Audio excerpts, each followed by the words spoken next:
Hello everybody, welcome back. For the first time since the burn down process started, we are closer than ever to an Alpha 3.0 Evocati PTU release since the must-fix issues have been reduced to 26. To be more precise, the must-fix issues, the hot issues that are still blocking the Evocati PTU for the Alpha 3.0 update, have been reduced by 50 from the 76 we had last week to the 26 we have right now. But we are talking more of a redefinition of must-fix issues, of what must be fixed before we can get the Evocati PTU out sooner. Since some of these 50 issues have been fixed thanks to the hard work of the developers, but some other have been shifted over, so CAG can allow access to the Evocati testers sooner to the Alpha 3.0 update. So basically CAG and the developers have tightened the focus of the first test plan for the Evocati, and this first test will be around traversing the space and the new moons, the new areas of the Alpha 3.0 update, and experience the expanse of this new universe and all that entails. Obviously what the Evocati testers will get will be the latest Alpha 3.0 build, but CAG is going to ask them to focus on specific features, to focus on specific game systems, and help the developers fix everything that needs to be fixed faster. Basically what the intention of CAG is to go from feature to feature, game system to game system, and fix everything that needs to be fixed in that way, by allowing at the same time to non-CAG testers, Evocati testers at first and more members of the community later, to help them make the Alpha 3.0 update the best update possible as fast as possible. And these are really great news because it shows for one more time that CAG is listening to the community who have been asking for involvement, to be involved with the Alpha 3.0 update and to help the developers to fix all the necessary must-fix issues for quite a while. Something that I personally and the rest of the community think will speed up the process of getting the Alpha 3.0 out there. Something that also became apparent with the Gamescom demo and the involvement of the visitors at Gamescom that help the developers discover and start fixing a lot more bugs. May not all of these 50 issues have been fixed, but they will be fixed, and at the same time the Evocati testers and later more members of the community will be able to help the developers and get out Alpha 3.0 faster. This can only be great news, and we might talk about an Alpha 3.0 Evocati PTU starting very soon. October 9th, which was the last date shown on the production schedule report, might be the date that the Alpha 3.0 will begin, if everything goes according to the plan, but we even might see the Alpha 3.0 Evocati PTU starting a lot sooner. To this great news, we also have to add what Chris Roberts has mentioned earlier this week in an interview to Eurogamer, basically saying that with Alpha 3.0, Star Citizen is moving into an early access-like phase, with features slowly coming into the game, faster than before, hopefully coming into the game, something that can only be good for Star Citizen and our community. Basically what early access means, what I think early access means for game, is that the developers of that specific game think that they are ready to start putting out a lot more content, to start inviting more people to the game, to the Star Citizen universe in our example, and having them enjoying the game, playing the game, receiving feedback and slowly improving what that universe can offer to the players and to the community. We have been saying for quite a while on the channel that Alpha 3.0 is going to change Star Citizen, is going to transform Star Citizen into an actual game for the first time, and with Chris Roberts saying that basically with Alpha 3.0 Star Citizen is entering into an early access like phase, it just verifies what we have thought until now, what we believed until now, and this is making me really happy. We know that the developers have planned features to start coming into the game after this important update, and we also know that finally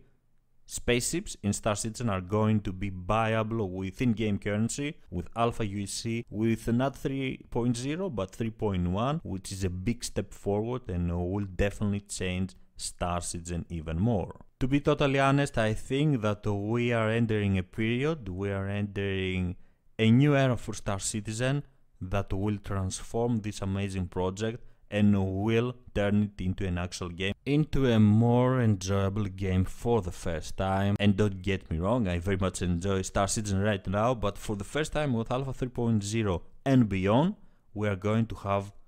progression game. We are going to be able to work towards a goal with our characters, despite the fact that these goals are going to be limited at first, but with the hard work of the developers and our help assisting them fix everything that needs to be fixed, it will expand and it will offer us a one-of-a-kind experience. And I honestly cannot wait to start this, make the first step, which is the release of the Alpha 3.0 update. On some other great news, this week we had the opportunity to take a much better and in-depth look to the mission system and the missions that will come to the game with the Alpha 3.0 update, and will change Star Citizen, will make the universe a lot more immersive and a lot more interactive. To be totally honest, we have talked about the 3.0 missions a couple times already, but this time we were able to discuss more like here Tony Zurovec, Francesco Roccucci and all the other great developers that are involved with this aspect of Alpha 3.0, explaining how the missions are going to work and how subsumption is important for creating the best possible experience for the players, for the entire community with the Alpha 3.0 update. So basically what the developers are saying is that they didn't want to follow the same approach with other games and create the same old boring repetitive missions that would make players become very bored very fast. Instead, they wanted the missions of Star Citizen to be a lot more dynamic, to reflect the situation, the actual situation in-game, and create a lot more opportunities for the players. To achieve this, they have blended procedural techniques and handcrafted missions, handcrafted content, something that we have seen with the planetary tech of Star Citizen, and to be totally honest, it is working, it seems to be working very well for the planet, so it is going to be working excellent with the missions as well. Procedural techniques are going to be used extensively in the creation of missions, but it is going to be more like a canvas upon which a more detailed and intricate picture is going to be handcrafted. The handcrafted content is algorithmically placed onto procedural backdrops and customized in real time based on inputs from the game, creating like this an interactive universe. Subsumption is a very important factor to this whole process because it helps create missions a lot more realistic and allows to build things in a more modular and reusable way. This is because subsumption allows complex systems to be broken down into hierarchical components that can be quickly and easily combined to create logical and systemic effects. Subsumption can impose structures so the base elements know how to interact with each other, and like this the developers can create a plethora of different missions by changing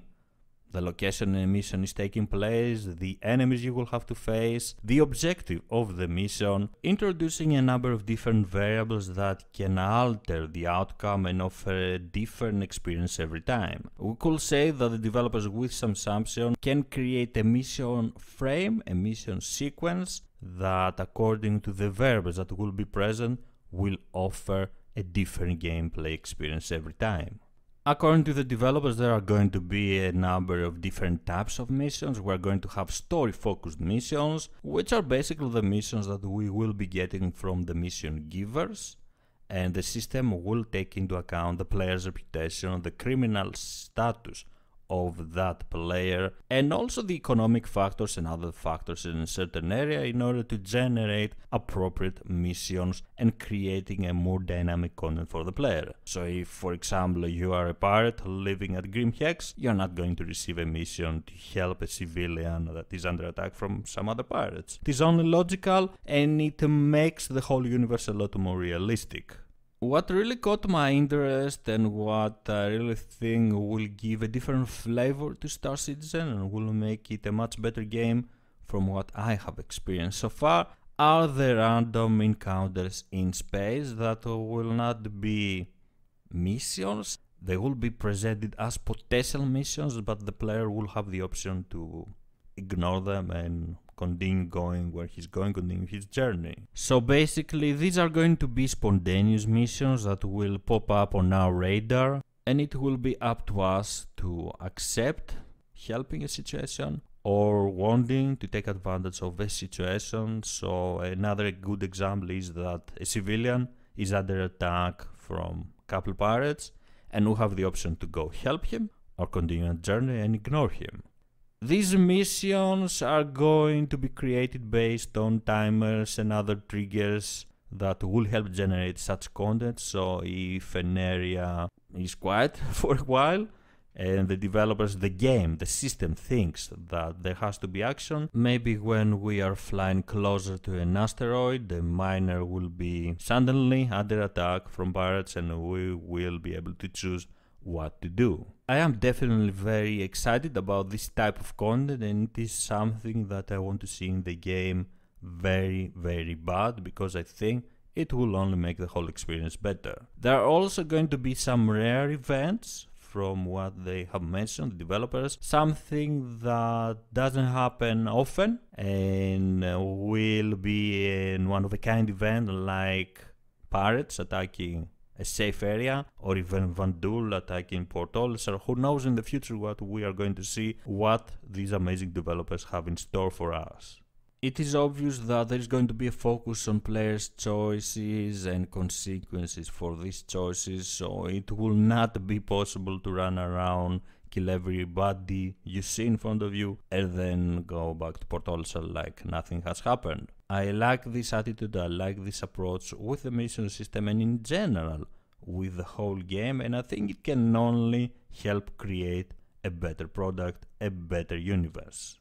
So this is everything I wanted to share with you today. I am really excited about the missions, the new missions we are going to get with the Alpha 3.0 update, but I am even more excited with the new attitude CSG has regarding the burndown process and the Evocati PTU for the Alpha 3.0 update. I would love to hear your opinion about not only the missions that we are going to see with this new update, but also the remaining hot issues that are down to 26, and how fast you think we are going to see an Alpha 3.0 Evocati PTU release. Thank you very much for joining me. If you enjoyed the video, please don't forget to leave a like and subscribe for more. I am SquidofLove and I will see you around the verse. Bye bye.